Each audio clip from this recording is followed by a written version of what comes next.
যুক্তরাষ্ট্র চীন পাল্টাপাল্টি শুল্ক আরোপ ও একের পর এক নিষেধাজ্ঞার প্রভাবে যখন উত্তপ্ত গোটা বিশ্ব বাণিজ্য, তখন স্বস্তির খবর এলো মালয়েশিয়ায় অনুষ্ঠিত আসিয়ান সম্মেলন থেকে। চীনের সঙ্গে বাণিজ্য চুক্তির কাঠামো নিয়ে সমঝোতায় পৌঁছেছে যুক্তরাষ্ট্র। সব ঠিক থাকলে আগামী ৩০ অক্টোবর দক্ষিণ কোরিয়ায় ডোনাল্ড ট্রাম্প ও শি জিনপিংয়ের বৈঠকেই হতে পারে দুদেশের আনুষ্ঠানিক বাণিজ্য চুক্তি। আসিয়ান শীর্ষ সম্মেলনে এবার হাজির হয়েছেন মার্কিন প্রেসিডেন্ট ডোনাল্ড ট্রাম্প। তার সঙ্গে এসেছেন মার্কিন বাণিজ্য কর্মকর্তারাও।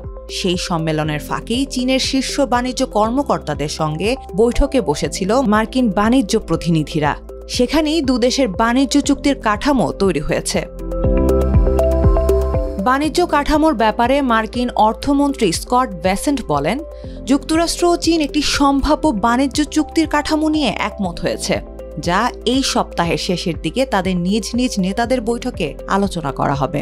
বাণিজ্য চুক্তির কাঠামোয় টিকটকের মার্কিন কার্যক্রমে নিষেধাজ্ঞা প্রত্যাহার ও বিরল খনিজের উপর নিয়ন্ত্রণ স্থগিত করার বিষয়টিও সম্মত হয়েছে। এর বাইরে বেইজিং যুক্তরাষ্ট্র থেকে আবারও সয়াবিন কেনার ব্যাপারেও সম্মতি জানিয়েছে। বিপরীতে চীনা মালিকানাধীন বা নির্মিত জাহাজের উপর বসানো যুক্তরাষ্ট্রের সাম্প্রতিক আরোপিত কঠোর বন্দর ফি মওকুফ করার কথায় সম্মতি জানিয়েছে যুক্তরাষ্ট্র।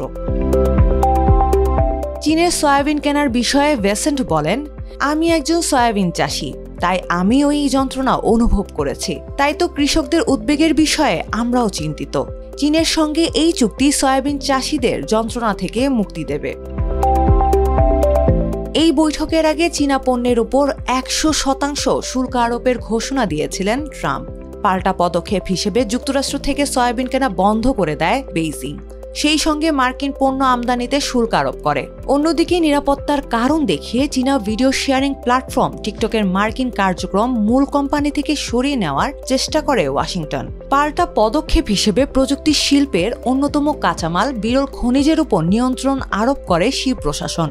এতেই বেকায়দায় পড়ে ট্রাম্প প্রশাসন। একরকম বাধ্য হয়েই শি প্রশাসনের সঙ্গে সমঝোতা করতে রাজি হন ট্রাম্প।